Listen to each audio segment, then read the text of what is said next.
Hi, this is Tony Williams, beat writer for Metro New York, covering Knicks and Giants, and you're watching Black Press Radio. In New York at the Madison Square Garden training facility for the Knicks. We just got our first look of the new team put together with Tyson Chandler, Amare Stoudemire, and of course Carmelo Anthony. We're here today talking with some sports writers. Up first we have Derrel Johnson. How are you doing, Derrel? I'm doing great, DC. How you doing? Pretty good. Listen, you've been covering the Knicks for a little while, and you got your first look today to see Carmelo and some of the players. What do it look like to you? I mean, does it look like a team that's gelling, or what do you think? Hard to tell if they're gelling yet, but the immediate thing I take out of practice today is Amare Stoudemire is in phenomenal shape. Looks like he's in mid-season form, and it's the third day of practice. So I commend him for being a professional and doing what he needs to do, even though there was a lockout. Iman Shumpert, looked impressive. He looks like an NBA player, which is great because the Knicks are a little light in the guard department. So if he can add anything immediately as a rookie, that would be big for the team. Really didn't see enough to really make any more, judgments on the team thus far. Looking forward to the preseason game on Saturday against the Nets at the Prudential Center, and we'll see. We'll be able to see how the team is gelling. Did you have any thoughts, any preliminary thoughts about Tyson Chandler after seeing him today? Tyson Chandler is a pro, and he's one of those guys who's more important than his numbers dictate. He's going to have a phenomenal impact on the defense of the Knicks. Mike Woodson hopefully will have a phenomenal impact on the defense of the Knicks. He was leading practice today, or most of the practice that we saw, and he's a defensive-minded coach.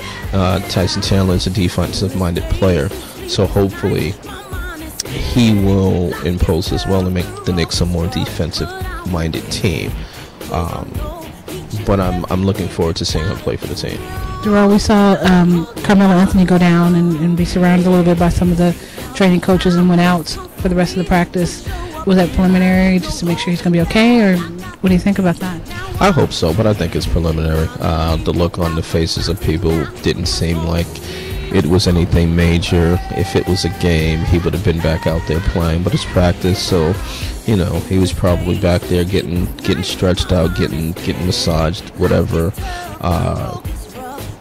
he heard when he went down, but not worried. At first I was when he wasn't getting up, but it didn't look like it was much.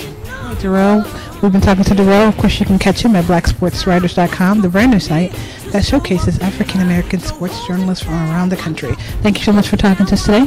Thank you, DC. BlackPressRadio.com and DC Libraries live at the training facility for the New York Knicks. So for BlackPressRadio.com and DC Libraries continuing our coverage of the New York Knicks, we're here at the training facility. We just had our first look at the practice of the new team. We're talking to Tony Williams. You guys, of course, know him, the beat writer for the New York Knicks and the Giants, Metro and New York, but also as a nominee for the Black Sports Writer of the Year this year. So congratulations on that. Thank you. Appreciate it. So Tony, you got your first look today of Tyson Chandler and some other players. What did you think? They're still work in progress. First session really in earnest. They started Douglas at the 1. They gave Chandler obviously the number 5 spot center. He played very well today. I thought very active as usual. He's very long and very intimidating on there. Amare looked pretty good, right? Amare's always looking good. He's always in great shape, always well conditioned, always ready to play. It should be a very good tandem, him and Tyson together. He over the offseason he mentioned that he grew an entire inch, and now he's standing 6'11". Is that going to help the Knicks in the backcourt? It really wouldn't matter too much how much he grew or didn't grow, because he's always going to be banging down there and doing his thing. He's very long, and now that 2 7-footers basically down there with him and Chandler together. Did Bibby look good on the court today? Maybe to me, he's not a good fit yet. He's more of a shoot-first kind of guy. They need a pass first kind of a point guard. So far it's a little rough. His passing is off, his shooting is off, but it'll be a work in progress.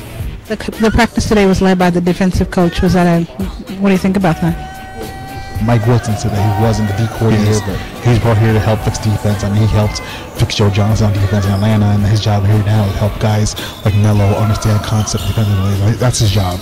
Well, the players are going to be coming out in just a few minutes, so we're going to let Tony get back to work.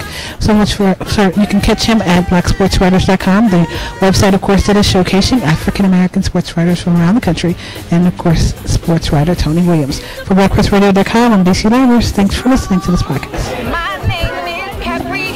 You're checking out Black Press Radio.